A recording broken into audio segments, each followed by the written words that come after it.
world of the dream. We bring the subject into that dream, and they fill it with their subconscious. How could I ever acquire enough detail to make them think that it's reality? Well, dreams, they feel real while we're in them, right? It's only when we wake up that we realize something was actually strange. Let me ask you a question. You never really remember the beginning of a dream, do you? You always wind up right in the middle of what's going on. I guess, yeah. So how did we end up here? Well, we just came from the, Think about it, Ariadne. How did you get here? Where are you right now? We're dreaming? You're actually in the middle of the workshop right now, sleeping. This is your first lesson in shared dreaming. Corey, you said something that's absolutely correct in your criticism of it, which is basically that, like, you know, I don't think that a lot of people want this. You were saying I don't think a lot of people would enjoy going and sitting through this, that it's work. And you're right. I don't disagree with you at all. But you said something very wrong when you said the film didn't do out what it set out to do. It's not making it for huge general audiences completely. I mean, there's a lot of people who are going to love this just as much as they love Memento, which is another film that a lot of people reacted to, just like you're describing this one, of saying, look, I don't want to have to sit and think this hard during a movie to understand the basics of what's going on. But there's a lot of us who really do want that. Well, here's this the deal. is like a beautifully and intricately crafted puzzle box. Yeah, I think so. And just so I can say this, I'm not speaking for everybody. Sure. Because it's objective. How can you? Yeah, a lot of people are going to see this and get exactly what they want. Sure. I myself, and I did pay attention.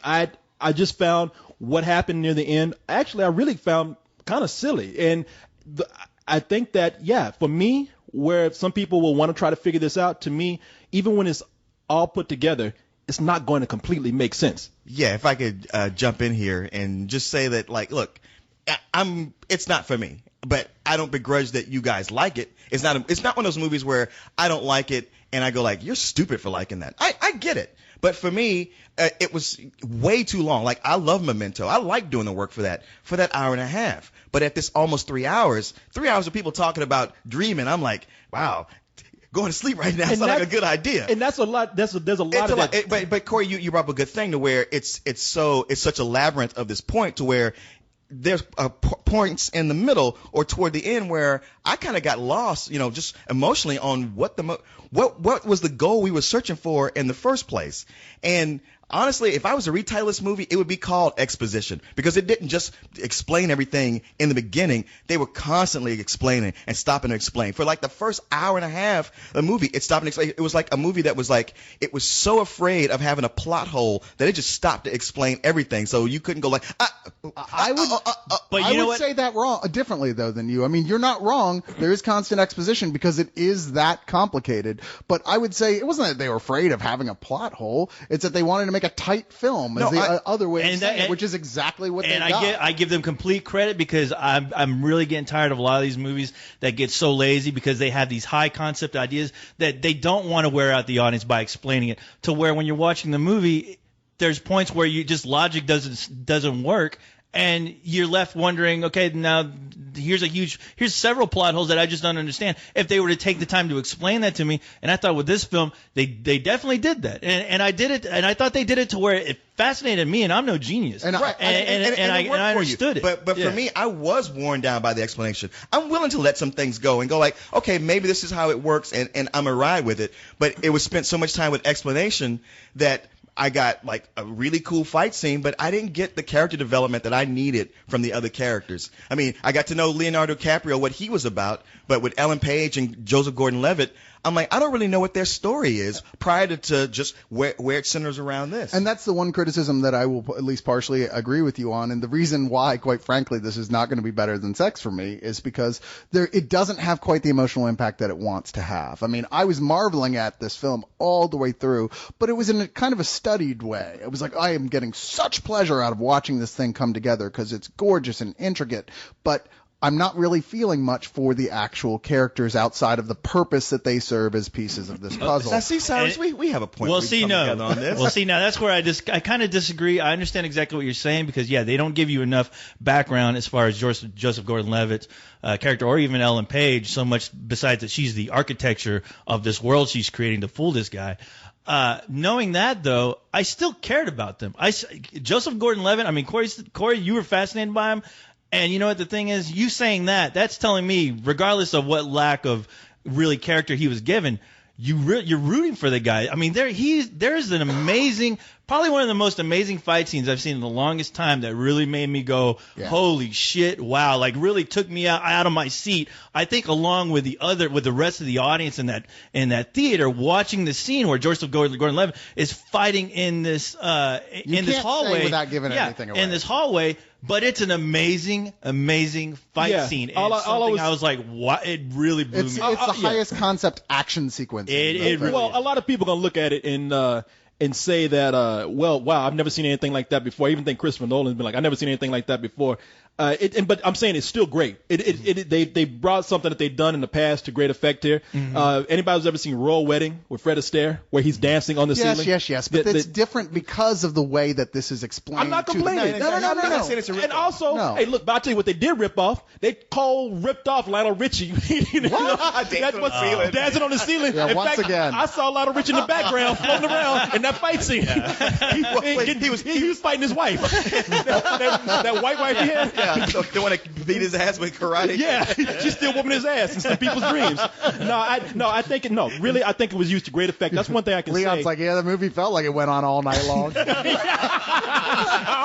I'm telling you, when this review is over, I totally expect to be actually asleep somewhere dreaming all this. Man, I really thought that was cool. Because see, in the second half of the movie, I really do like this movie. You already know I don't like it as much as you do, but I'm trying to like criticize this movie and say that I am in that minority of people who's not gonna like it as much as everybody else. But it's something that is so well done that I'm not gonna tell people not to do it. And all that stuff in the beginning where they are explaining dreams, I found all that fascinating. The whole thing of like, well, our subconscious will turn on us to like let us know that you don't belong in our dreams. The people who are walking around, they're part of our subconscious, but they also work as like white blood cells who will attack to get you out of the dream. Us. Yeah, because or like agents that'll kill you in the Matrix. Yeah, exactly. Well, except you didn't die is the difference here. Pretty sizable difference in story. No, it only got to a point where it was like, all right, No, pretty sizable difference. Sizable. The problem with explaining so much though is that you really have to follow through with what you're explaining, and a lot of people gonna write in and tell me it was because of this and because of that, but there was something that happened in the climax of this film where they created another layer of reality. And you're thinking, where did this come from? Because nobody was prepared to go here for it to be like this. And it's how they explained everything to the minute detail except that. They did talk about it. They spent a long time talking about it earlier. I don't think we're talking about the same thing. The final layer of the dream? I know what you're talking about. The final layer of the dream. Yes. Yeah, they talked about that earlier. I know, but it didn't. At length. Man, we can't talk. See, that's the thing. I can't talk about it. I know. Damn it. You can't talk about it without spoiling this shit. I'll come into your head in a little bit. Don't come into my head when I'm asleep. I've got a date tonight. You don't want to be in his head. I know. It'll be like an Aphex Twin video. You're gonna end up looking like RuPaul, and he's gonna try to seduce you. Real life is one thing, but in my dreams, man, I'm gonna incept some shit. Well, look, we ain't got the technology they got in this movie. I got to get in your head one way or another. So you better wear some earmuffs tonight. I'm gonna be on the side of your head. You really didn't like this movie as much as you thought you did. You'll be like that and a mouth guard. You do that little thing crawling into Chekhov's ear in Star Trek. That'll be Corey. You're pulling me out your little ear. Corey word. No, man, I just it was in that second half too. I was really conflicted because a lot of those complaints I was talking about is where a lot of your cool action goes. I mean, they have a scene where they play with time. And the time is determined by which layer of reality you're on. Yeah. So there's one scene that they construct to add tension, while the other scene, the action is continuing. But at the same time, like I said, at this point, there were these long laps of things that weren't going on. And Leon, you were right. 2.5 hours for this particular movie, too long. And I'm not one to complain. Memento, I was fine with. People who complained about The Dark Knight, I was like, I don't see any complaints. You can made it 3 hours. And that's the thing with me. Like I did hear a lot of people just say, yeah, it was really long.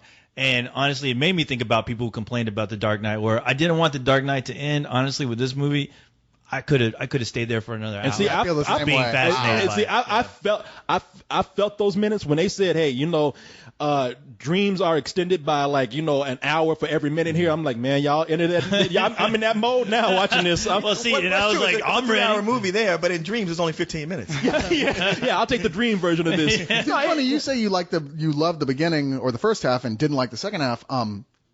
I just liked the first half. I was like, this is really interesting. Let's see where this goes. I mean, every minute of it is like, okay, what are you going to do with this? And I thought the second half was nothing but a gigantic payoff for everything they set up. I mean, is it hard to keep up with what's going on? Yeah, it's like it a is. 5-layer deep dream going on where every layer relates to every other layer. I mean, it's complicated, but it's also packed with action. There's shit going on everywhere. I mean, I just don't understand. To me, it was like I couldn't do anything but just sit there and take it all in, just be amazed by it. And you know what? If I had a hat to tip off, I'd tip it off to the cinematographer. Oh, yeah. The special effects team that worked on this thing. There were shots that just really, like, the whole summer I've been waiting for movies to make me, and I love saying it, wow. Make me go, wow. This movie made it happen several times. I think it's his most carefully crafted, his most beautiful, his most complex. And the thing I like best about this film, it's a big budget summer explosions film for the art film crowd, and that just cracks me up in and of itself. You know what? That's